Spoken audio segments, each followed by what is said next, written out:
Hello and welcome to the Hystorians podcast. I'm Liz. And I'm Des. Hi, Des. Hi, Liz. This is our first episode. First episode officially. Officially, yeah. I did write that in my notes. It's our first official Because we did have a little, ground laying of rules and things. So, if you haven't watched that and you want to understand more about, why we're making this show and how it works, feel free to check out that little tidbit of a pod and then come back here. Yeah, and we'll name this like episode 1 and that one episode 0. You always have to have a session 0 established. It's a pilot. Establish the characters, establish kind of what you want for the plan. vibes. Yeah. Yes, it's wonderful. So that the being format. Said, yes. The format of these episodes will follow one where one of us chooses the topic of the week and the other is kind of in the dark, except a week out we send each other a prompt to be fed into Google, and we understand that algorithms are weird, but we did test it. That's kind of the magic of it, though. Yes. Is that you get a slightly different answer every time. It's a game of historical telephone. Except I am so scared for your algorithm. You should be. Because I could look something up on my end and be like, oh yeah, this is a great first page of Google. Desi looks it up and there's fan fiction. It's like Reddit is the first answer, and I'm not even on Reddit that much, so it's very alarming that that's the first thing that comes up. I am nearing the achievement of being on Reddit every day for 300 days. So, Good gods. I am not proud of that, let me tell you. But when you're at work on break or something and you don't trust Meta or anything anymore, you just kind of pop that open and then see whatever. I think it's because I'm one of those people that is like, am I pregnant? Am I pregnant? Like, I'm typing I'm typing in random questions that I need answers to, and I want real people to tell me what's up. And I'm one of those people going, yeah. No elaboration. No. Just, you sure are. 5 upvotes. Anyways, so I am dying to know what your topic is. We are both so excited because the topics are kept a secret from one another. All we do for the entire months that we're researching this is go to the other person. Oh my God, I can't wait to tell you what we're talking about. I need to talk to you about this. I am so angry at this thing that I read today, and I need to shout at something, but you can't shout with me because it'd give it all away. Exactly. So I'm dying to know. Okay. Should I start with what my prompt was? Yes, I was going to ask. What was the prompt that I sent you, Des? So my prompt was, what was everyday life like in 1500s Europe? Yes. And what did you find out about everyday life in 1500s Europe? Well, I found out a lot about the early modern period. Because I've done a little bit of art history, and because I have an anthropology background, humanity is broken up into so many different chunks of time, and a lot of them overlap. So it's kind of difficult to know at any one point, okay, when exactly are we talking about? What was happening? Who, what, when, where, why? So it helped me brush up on, the early modern period. That was great. But also what I kind of dove in more with that, a lot of the answers I were getting were general overviews. A lot of educational sites, study.com, Britannica. Britannica, I would say, was probably the most in-depth one. Which is fine, because the whole aspect of this part of the format, is to go in with a very basic knowledge of of it. So, Yeah. so you feel like you have a passing knowledge. I feel like I have a passing knowledge. I have a really good idea about what everyday life was like at this point. And by that, I mean economically, religiously, as far as basic family structure and social norms. Cool. What was everyday life like? So everyday life in the 1500s. So at this time, there is a vast expansion of population. So a lot more people on the planet now. Mind you, mortality rates still terrible. I think it was about like 50%. So that's rough. That's rough, dog. So, that in mind, we are now experiencing at that point in time what it looks like the birth of capitalism, in the sense that there is that supply, demand, people are taking things to market. There are people making guilds to have marketable skills and to improve their stations. Yep. People who used to be part of like a serfdom system, might now be able to take items to market and finally have, side hustles and incomes and things like that. Yep. But it was also during this time that it was like very much during a transitional period between that. So there were still the mindsets and the traditions of serfdom. Exactly. But also there were people moving up within society. The middle class started to bloom. Yes, in a way. But yeah, I'd say that you have a good passing knowledge. It was not very divided socially. Right. The church was very prominent during this time. Yeah, with the Protestant Reformation, that would probably be a huge, transition as well for people. There's a lot of guilt, shame, confusion, anger that goes on when religions kind of tend to splinter. Yep. Alrighty. Are you ready? I'm so ready. This week's topic is the dancing plague of 1518, while focusing on the woman who started it all, Frau Troffea. Frau Troffea! I have no idea who you are. I'm so excited to hear about you. We love her. We support her, okay? Yes. I don't want to establish that we are on a side throughout history, but everything that I've read, I'm like, girl's girl. I support her. I support her. So that's super interesting. I don't know much about this. So enlighten me. Yeah. So I chose this topic because, little known fact about the Hystorians, we established that we started it because of hysteria. and that's how we got our spelling of the Hystorians is from hysteria. And it's something that absolutely intrigues me. Throughout history, the human mind is amazing. A complex and fragile thing. Very, very fragile.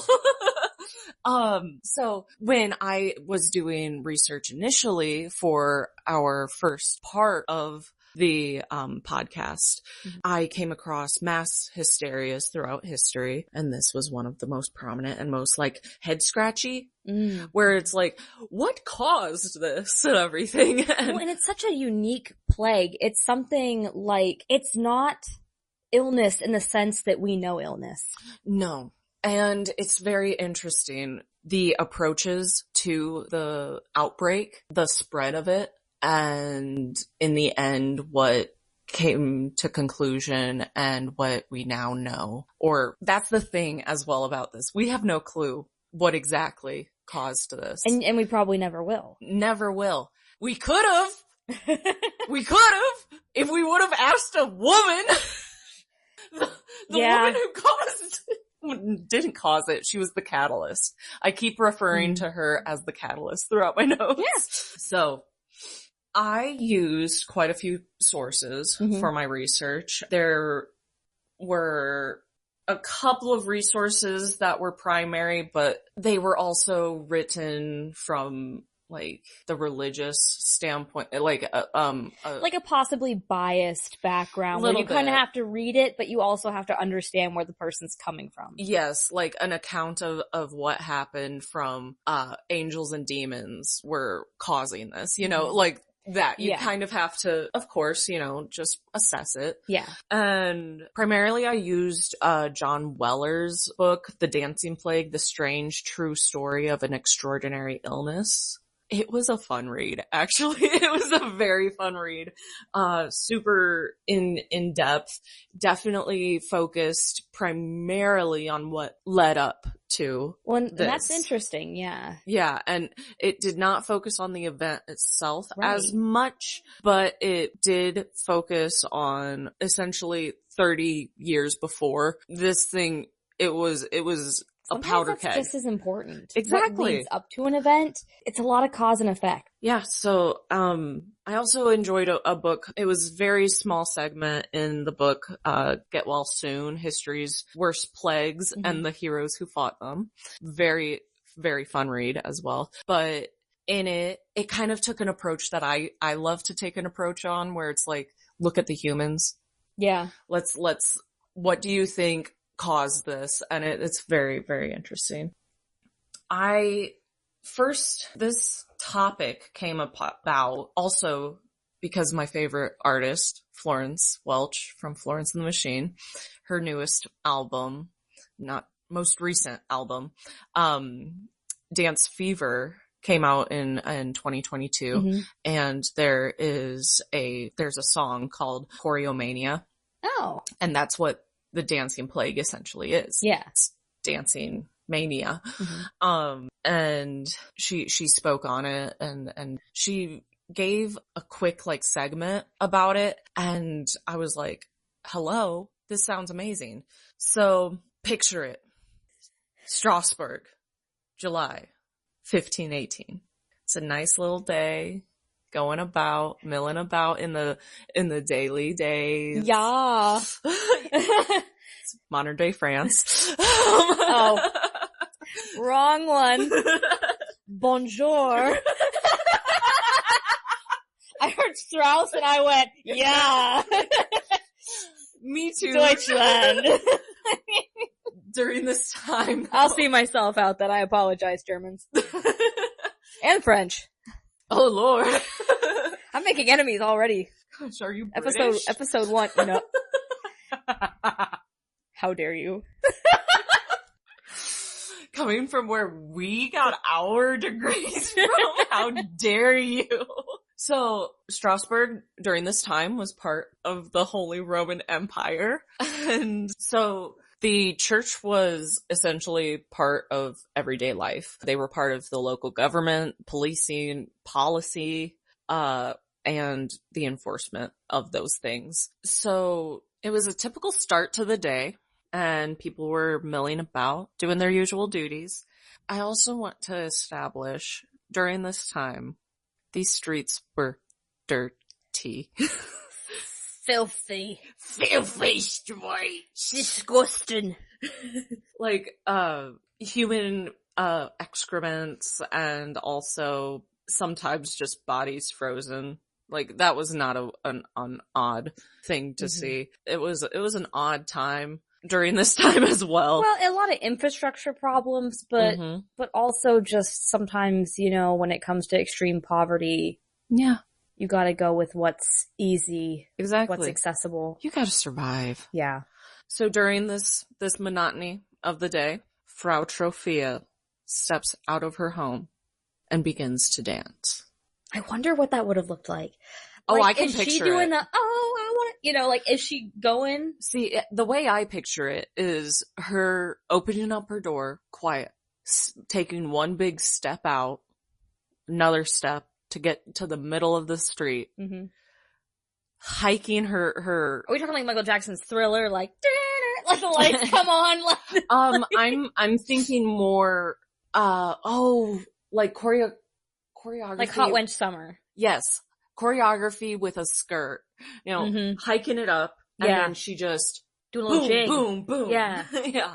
Kind of, Meryl Streep in Mamma Mia. Yeah. Okay. Yeah. Moments. A lot of knee movement, maybe. Yeah. God, I love that musical. Anyway, but there were no festivities going on. There was no music. There was nothing. And she also showed no sign of joy while doing this. See, now that's weird because dancing is a very joyful art. Yes. And when like expressing oneself, when you dance, sometimes people like refer to it as a purge, essentially, of emotion. But like, once you're purging it, usually you show some sort of emotion. Right. She didn't really show any type of emotion. She was just dancing. She was out there voguing. She was the ball great grandmother. Yeah. To the balls. Yes. But she didn't stop. Her husband came out. There were accounts saying that her husband came out trying to get her to stop and she wouldn't. And did she piss herself? Like you'd have to. I'm sure she did because she only stopped when she collapsed from exhaustion. Oh. And then she slept for a little bit. Mm-hmm. A couple hours later, she woke up and began dancing again. Damn. Mm-hmm. It wasn't just like a one-time fit. No, it was a bender. Okay. Wow. And her husband is noted in some sources that when she collapsed from exhaustion that first time, he was like super relieved. And I kind of got the vibe that this was an embarrassment to him. As it would have been. Yeah. I mean, and not only is she spending her whole day dancing, by doing so, women were valuable workers of the home. Yes. So she was taking away from whatever needed to be done that day, whether it been, milk the cows, sow the grain, weave clothing, anything like that. Yep. And so she was away from her duties, essentially. Right. Second day, her dancing was a little bit more erratic due to the continuous movement and the joints, exhaustion and everything, which that was another thing. I kept trying to pin down exactly like how old Frau Troffea was. Mm-hmm. And I kind of got the vibe that she wasn't like super young, but she wasn't like an elderly woman. Mm-hmm. So I'm thinking middle-aged, which could be anywhere from for the 1500s, that could be like 20 to like 35. Yeah. So I kind of picture her like 30s, 40s. Yeah. But I also want to establish that it is very interesting to me that all these sources and everything, they all say dancing, not convulsing. Not epileptic fitting. No, it's not a fit. It is dancing. And this is interesting to me because they know what dancing is. They know what convulsions are. Yeah. They would have been having epileptic fits for the beginning of time. Yes. And so they would have noted it as such. No, they kept saying dancing. And then later they even bring in music and everything. So that just tells you they know that this is dancing, not an erratic jolting, Yeah. So second day, she dances again and then again collapses from exhaustion, rests. Third day, her feet were bloody. As to be expected. Yes, I mean, she was dancing. When you're cutting a rug that hard, man, I mean, sometimes your feet just bleed. It's just all part of the experience, It's all part of the experience, and you know what? She was going to win that 2-day, all expenses paid. Rug cut and feet tore up. Pedicure contest. Casino night. Casino night on the barge. Yeah. No, so there were crowds that had been gathering because it was like, okay, one day, okay, she's having a fit. She's trying to embarrass her husband or something. Yeah, she wants attention. She wants some attention. Second day, it's like, okay, we got it. Yeah, third day, it's weird. Like, oh, this is weird. This is a thing. And it shows just how odd the situation was because they noted in the historical record that there were people from all sorts of life. There were people who were considered peasants. There were people wearing furs. There were people like merchant class yes. So There were priests, people of the cloth showing up as well. And so it's very interesting. And the idea that this was so out of the ordinary and lasted for so long that it got around. So word got around and people wanted to see for themselves. So as I've said, the church was very prominent during society at this time. And so there were whispers that she had been charmed by the devil and that something from hell she was possessed. Yes, something from hell had to have caused this for her to dance in such manner and to, cause herself to bleed, essentially, penance. So church officials actually came to the conclusion that this was not the work of the devil, but instead of heaven, of God. They said, you know what? She needs to go to a shrine and then she'll be cured of it. So they bound her, put her in a wagon. While she's wiggle worming. Yes. But also they bound this woman, put her in a wagon and sent her to a shrine. That was about like a day ride away. What makes you think of the motives of the people? Because most times in this time period, they would have jumped at the opportunity for something bad. Mm-hmm. To be like, burn the witch, you know what I mean? But to say like that this is something good, that's interesting. Well, I wouldn't say that it's necessarily deemed as good. I think that that's taking into an aspect of your own thoughts of like heaven, hell, good, bad, because at this time their God was angry. Yeah. They were worshiping an angry God. Yeah. And I will get into that in like 2 seconds, I swear. So the saddest thing is essentially that's all that we hear about Frau Troffea. So she just gets taken away to a shrine and we don't know if she ever actually got help. Yeah. Yeah. Just that, she stopped sooner or later. And that's about it. And that's fishy. Well, not even fishy. That just makes me pissed because it's the fact of life and fact of history that once people are deemed as not useful to the historical record, especially if they were women, then there was no follow-up. There was nothing, Hey, why did you decide to go out and dance in the street one day? What was telling you to do that? No one thought to ask her? No one? No. Well, so they took her up to the shrine, and then the oddest thing happens. Other people start to dance. Moving around and afflicting like a virus, people began jumping, dancing. And all publicly. That's what I think is so weird. I wanna take back what I just said with hooping and hollering. I think that it was because they don't really talk about like the sounds they made. Yeah, they talk about the movements and the physical attributes, because they also made sure to let us know that it was a pained dance, essentially. Yeah, this was viewed as a sickness. Yes.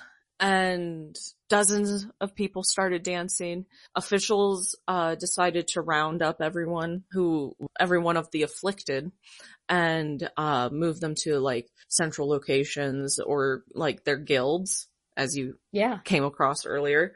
And those guilds had halls, and they decided to keep them centrally there and brought in music. Oh my gosh, they're like, fuck yeah, party time, bitches. You know what? If the people want to dance, let them dance. Let's have a fucking dance. I love that. But when life gives you lemons, make lemonade. When life gives you dancers, have a fucking party. Have a fucking rave, babe. So the approach was essentially to dance the devil out at first. Because it was a very bad idea. Because the people would not stop dancing, as Frau Troffea had shown. The dehydration is palpable. People began collapsing. And also, remember, this is July. Ooh. So hot, it is summer. Stanky summer. Summer. A lot of them were in a enclosed space. Mm-hmm.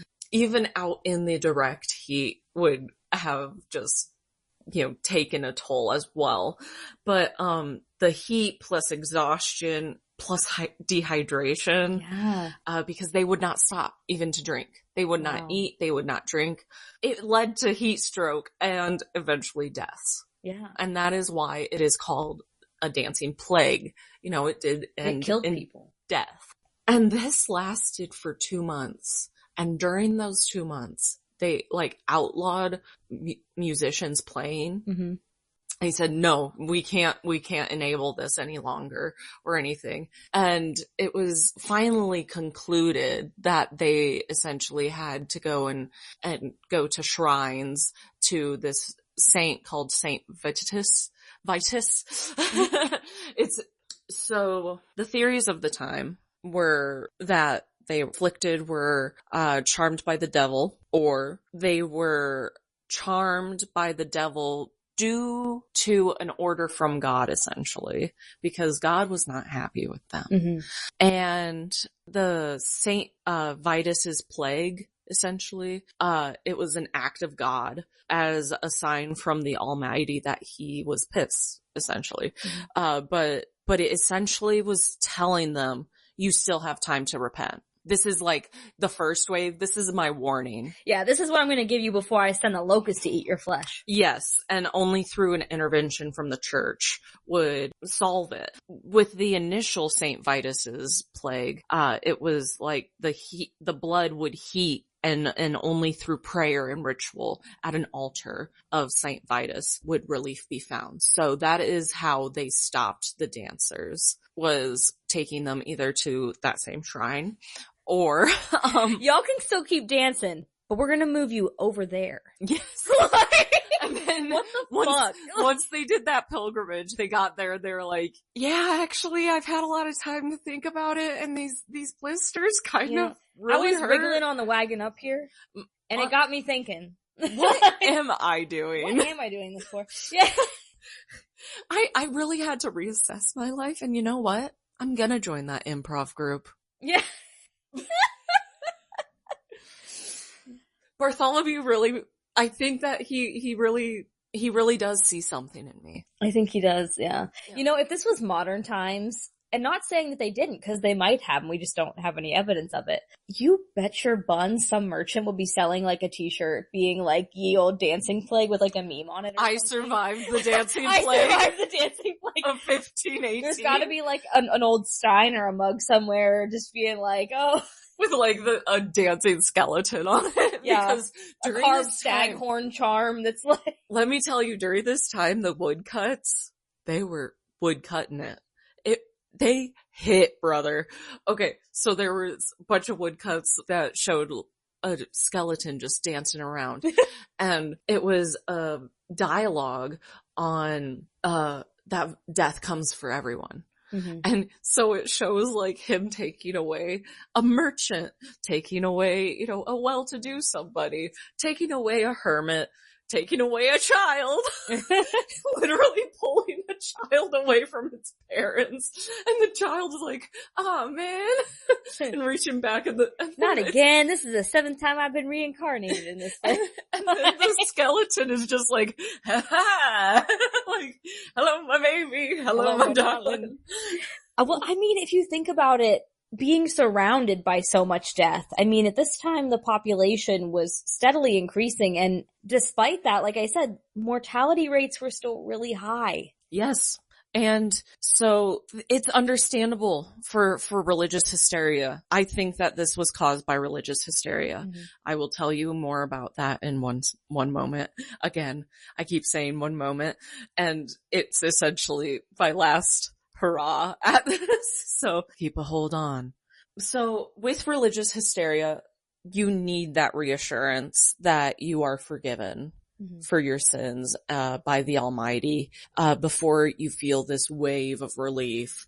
And I feel like I can personally say I understand that. As somebody who has left a religion and was really deep into that religion, was raised in it, I miss that wave of relief. I miss that wave of euphoria, knowing that there's of knowing. Right. The comfort, the absolution of, what you feel are things that are bad to you. I've had a similar experience because, I changed religions, and the guilt and the confusion, that feeling of, but what if I'm wrong? Yeah. But also, you get to that point where you're taking that leap of faith.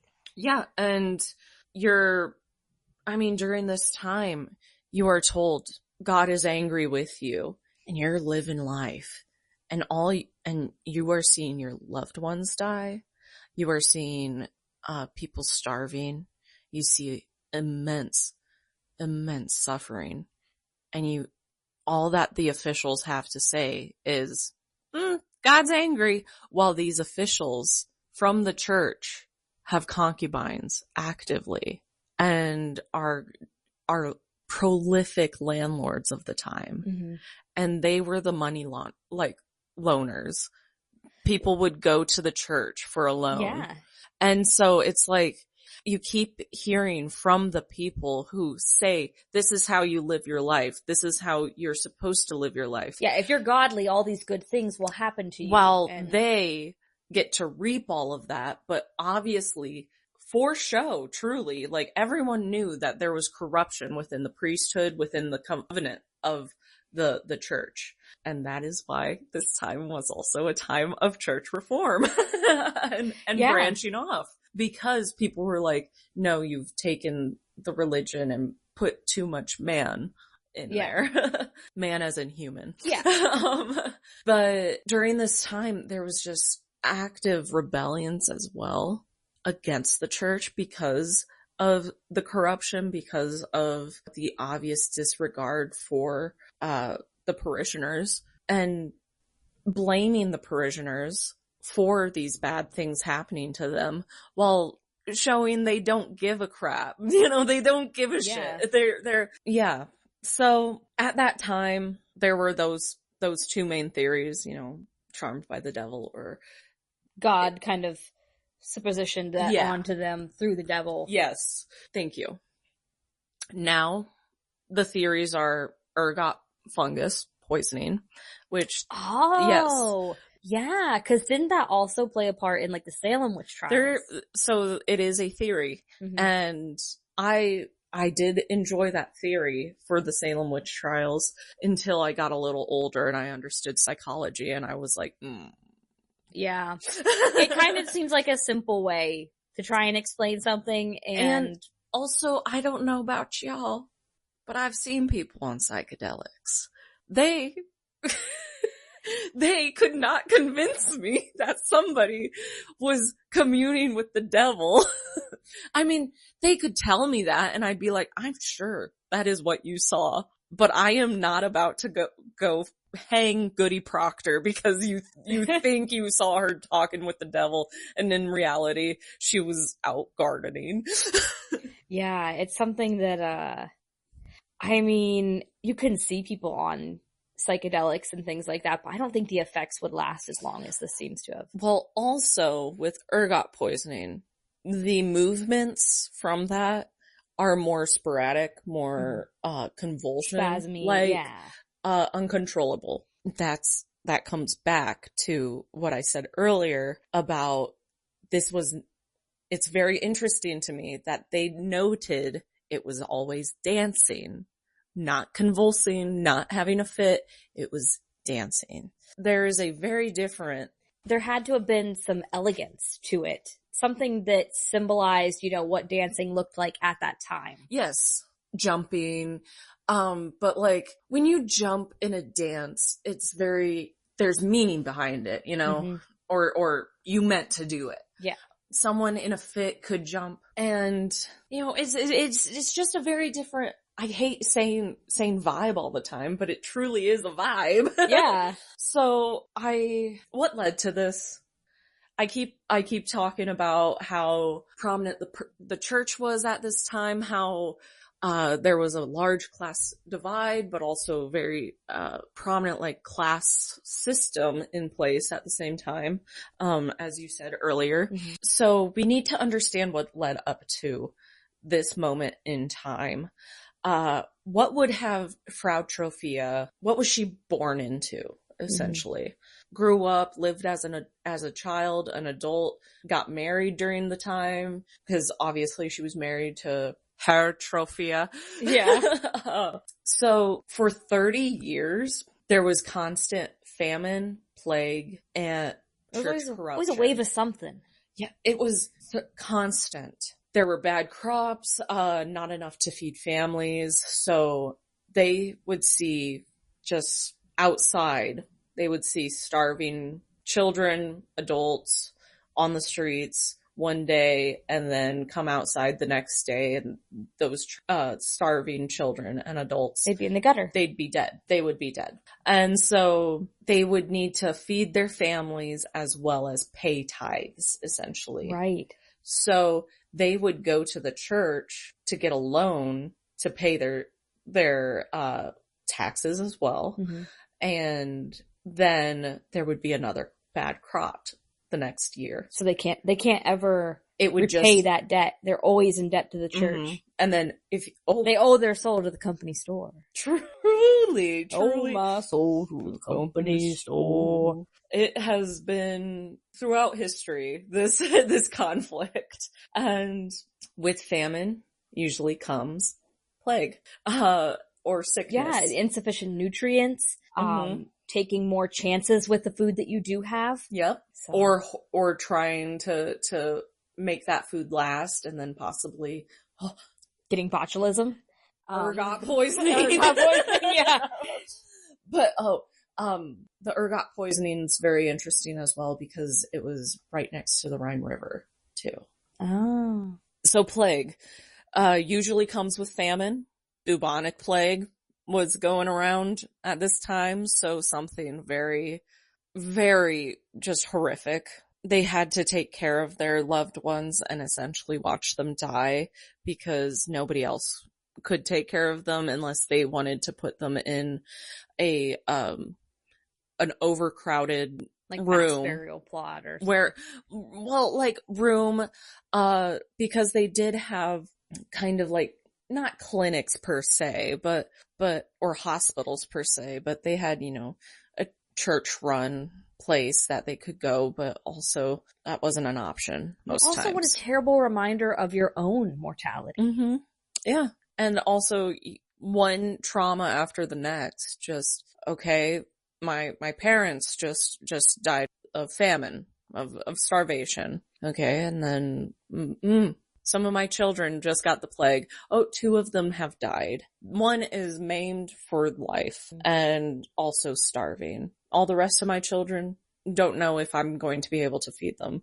It's stress, just overwhelming stress. Yeah, the financial and, food insecurity, that it would just be It's every day. horrific to think about for everyday life. And also famine and plague is indiscriminate. It would, the rich, the poor, yep. everything in between. Yep. Also during this time, church corruption, as I said, a lot of reforms were happening during this time, a lot of church corruption because, well, they caused the reforms, but also because of the reforms, there was even more. Priests would scream at from their pulpits about the sins. Fire and brimstone. Yep. About the sins from the public and how God would punish them and make his anger known to them. So they have been taught their whole lives, if something bad is happening, it's because God is angry. Yeah, you should expect it. Because if you're being bad. You're being bad, so it's gonna happen. So Daddy God is going to be real angry at you right now. Okay. He's going to send So when he comes home and he takes off that leather belt, don't you act surprised when you get your ass smacked. Like, that's like...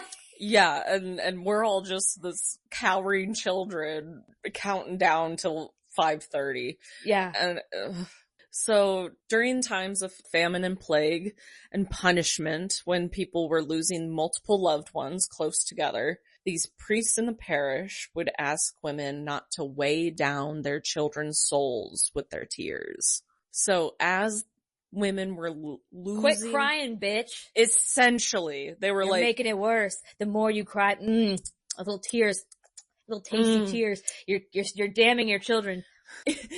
Your children can't ascend to heaven because your tears are like lead weights to them, okay? Ugh. What if we just told them to be quiet? No. Not good No. enough. You can't say that. You can't say that. God loves me. Well, they probably played the card where it was like, oh, you're being selfish, wanting to keep them here. Yeah. And so in my notes, I put, what the actual fuck? Of course a woman started this event. Women were losing their children, their husbands, their worlds, and then told, do not bother God with your tears for your lost. Instead, try to appease said God, who would, in your mind, who took your loved ones because perceived wrongs against him from his little ant farm. Yeah. You're just God's little ant farm down here in the 1500s. And it's like, what? Truly. Women lived a very damned if you do, damned if you don't life. Yeah. And I mean, at this point, I don't want to say that things were getting better for women. They certainly weren't, but things were changing for women, because back in like the 1400s, women would be getting married off as early as like 12. Mm-hmm. But now that they became useful workers at home, Mm-hmm. the families tended to keep them more often into like, 18 to 20s because they were useful. Yes. They could weave, they could wash, they could, sow seeds, The help with the farm animals. The advancement of trades. Yeah.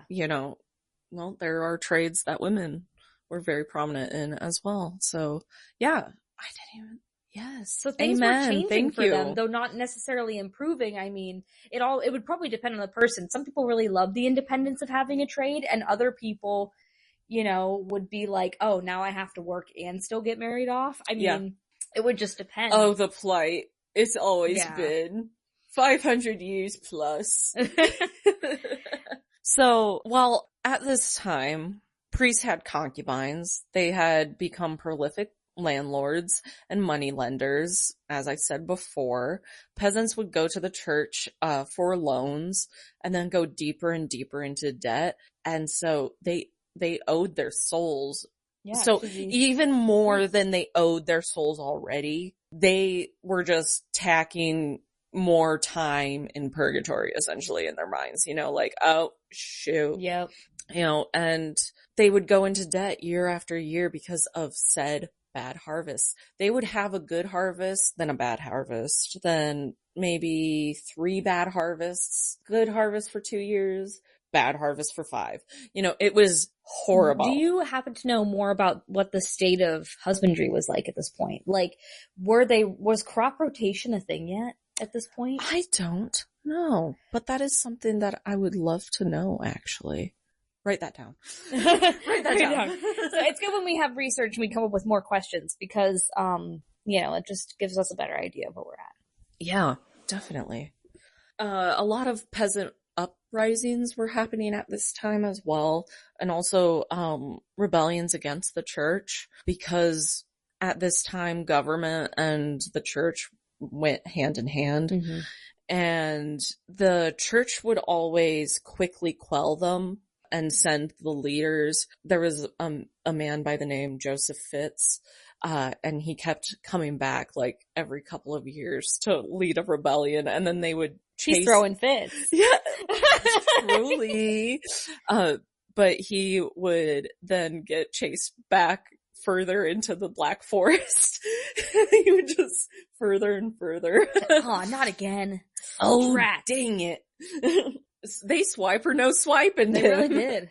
Because the church had this, like, essentially, they could have a militia rise up pretty quick to do their bidding. It was dire at this time. So, where does that put us? I truly believe that at this time, it was one of the craziest and best examples of religious mass hysteria, mm-hmm. because everyone was born into the church, everyone grew up in the church, everyone grew up being governed by the church, and so everything you learned had religious backing. So, as somebody who went to church a lot. I was going to say, this is kind of echoing some evangelical undertones. Yeah. And I can honestly say that it affected every thought. It was always, is this a sin? Will this make God angry? Can I ask for forgiveness for this? Or, it was one of the catalysts that started my anxiety, not gonna lie.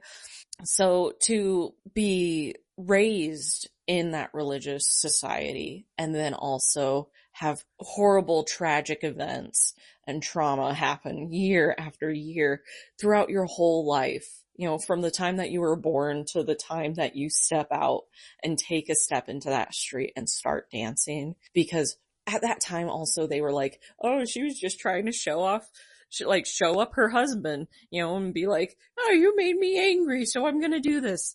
Have you ever had a man make you so angry that you literally, you're quiet? Yep. You are seething, and you go outside and you just dance? Because I could see myself doing that in a heartbeat. I'd be like, you know what? Fuck this. Fuck you. I'm going out into the street. She crashed out. Yeah, she crashed out. And she publicly crashed out, and you know what? I support her. And, it was just, I understand that people want to have a scientific understanding of it, but also psychology is a... Yeah, at the end of the day, it's about humans and human psychology. And because of the socioeconomic / religious and political, Well, because religion was so interweaved throughout their socioeconomic society and governing and policing policies, it was understandable to think that damned if you do, damned if you don't, but even scarier, they feared hell. They feared, why am I living hell on earth right now? And there's not going to be the guarantee of salvation, afterwards. That's part of the reason why they loved religion in the first place. They were living not great lives, but they were given that promise of a better one, of an afterlife that was 10,000 times better.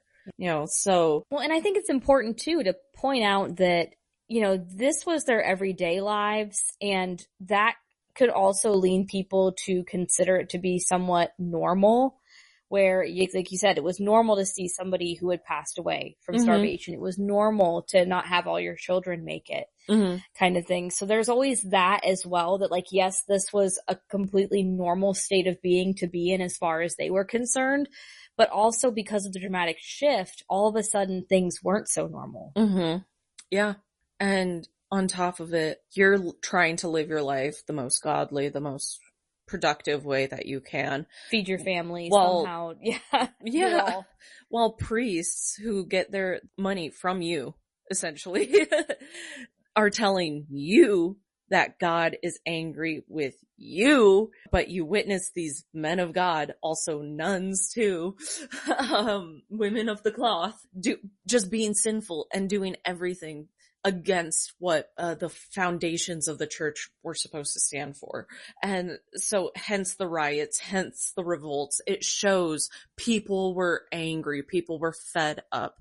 And in this time, women were not able to join, in that anger. So what's a way to show that you are angry, that you are fed up? You Just make a do scene. Fucking weird. Yeah. You make a fucking scene. And so I truly think that like a form of just, I think that she was pushed to her edge. She had probably seen, because we don't know, because she wasn't, we'll never know. She had probably seen parents, loved ones of, siblings, family members, own children die. Horrific deaths, painful deaths. And there's no therapy at this point. No. There is no nice therapist to go to and break down all these feelings with. No, absolutely not.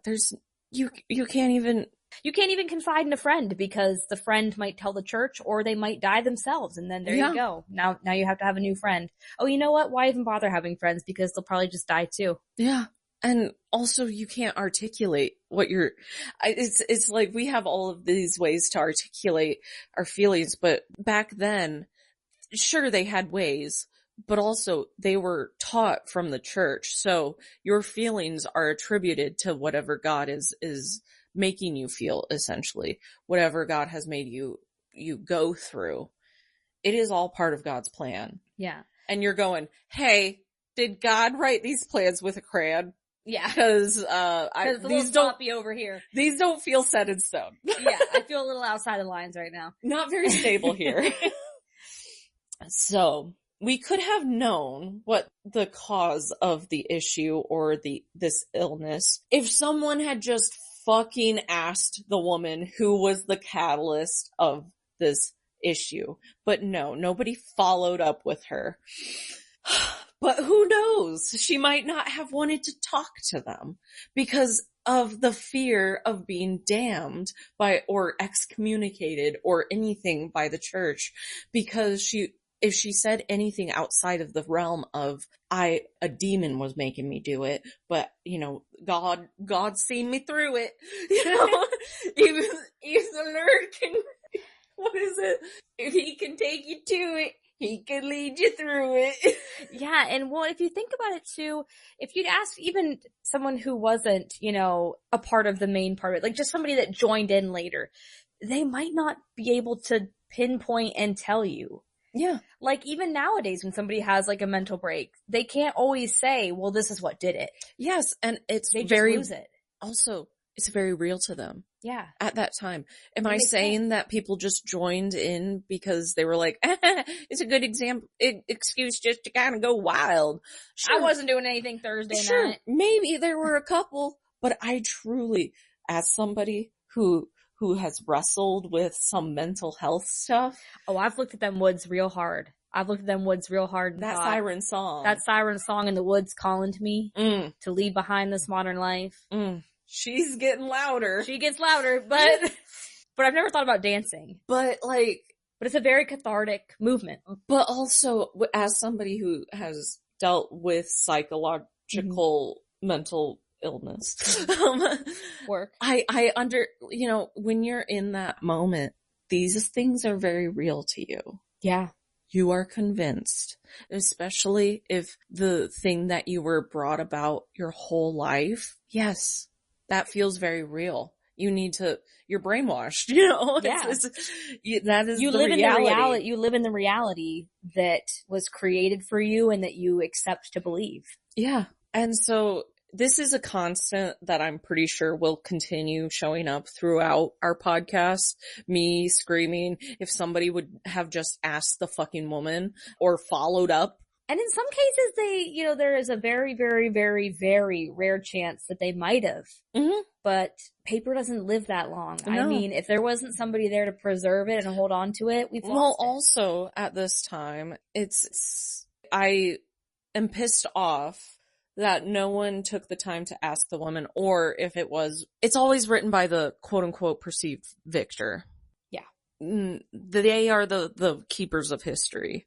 And so if somebody's story is deemed not interesting enough, their story won't be told. Yeah. I hate that because everyone's story is interesting. Everyone had a part to play in the bigger scheme of things. And that is what interests me the most in history, is the people who were the catalyst, because more than likely these people, their stories were not written down. Their stories were not accounted for after their usefulness to said victor. And so I will always continue being very pissed, stressed, and mentally unwell about this. This topic haunts you. And because of those three things, I am 100% a Frau Troffea supporter, because she was also pissed, stressed, and mentally unwell about these things. And I will always support Frau Troffea, because I truly, when people ask like, oh, when you get to heaven, who you go talk to? I always remember Christian Chenoweth's book. She said that she would ask Jean Bonnet who did it.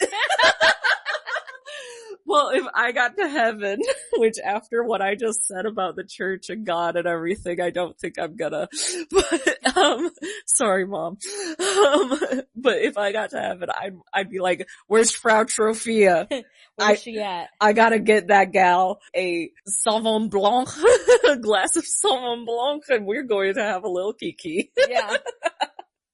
And then I'm going to introduce her to all of the ballroom girls Yes. throughout history. I can't believe they played music for them. I mean, I can believe actually that they played music for them, but I just think that's hilarious. Guys, if you just wanted a festival, you could have asked us. Yeah, like. Yes, but that is the story of Frau Troffea and the dancing plague of 1518. Yes. It was all over the place, as it was in reality. And it disappeared as soon as it started. Yes. It's crazy. It's like a blip in history, yet the information was saved. It was just obscure enough. Yes. And that is what makes my mouth water as a historian. Obscurity. Obscurity. Oh, tell me all the weird things that people have done throughout history. Please, I need to know. So yeah. How was it for you, brother? I need a cigarette. No, I'm just kidding.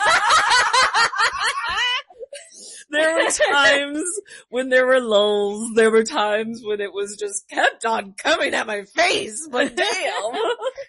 No, it's very interesting. I think that this is a very interesting case on how life in the 1500s, when you get the perfect storm. Yes. Of change and transition, and people don't like that. People notoriously do not like change.